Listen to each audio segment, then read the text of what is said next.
This ain't no nostalgia show. We're gonna do something different. Finally, an Elvis movie with soul. Just in time for Black Music Month, the highly anticipated film Elvis is hitting theaters, shedding light not only on the man himself, but also his Black musical influences.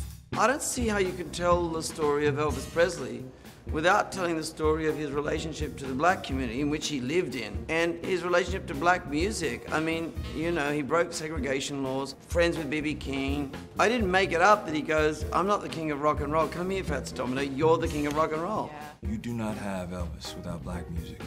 You don't have him without Black culture.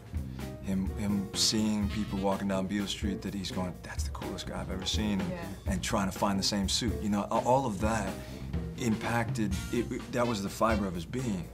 And going to gospel churches and juke joints and all of that. Baz, you know, this was the thing he did. We're going to do two things here.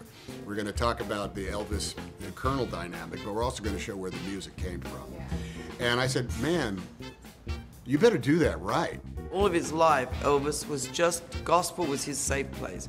Gospel was where even when he could barely stand up, he was doing 2 shows a night, he would sing with the sweet inspirations. One of whom had a daughter called, someone called Whitney Houston. The way you sing is God-given, so there can't be nothing wrong with it.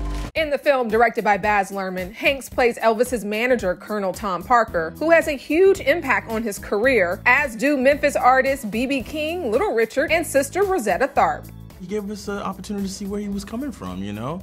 Like he showed Big Mama Thornton, you know what I mean? And Sister Rosetta Tharpe and Little Richard and you know, and gave B.B. King a chance to speak the sense that and the wisdom that he had at the time, even at such a young age, even with less exposure than Elvis. Yes, he had a lot of authentic, like just star quality and artistry, but you know, it don't come from nowhere. Yeah. It never comes from anywhere, even for those cats. The number of times I've seen like an artist represented by like a light-skinned Black woman, a thinner Black woman, I'm like, I think I need to play this role. I'm gonna audition because they need to see a plus-size dark-skinned woman not in a really negative role. It took a lot of surrendering for me to do, to develop the empathy for Little Richard and the time that he was in.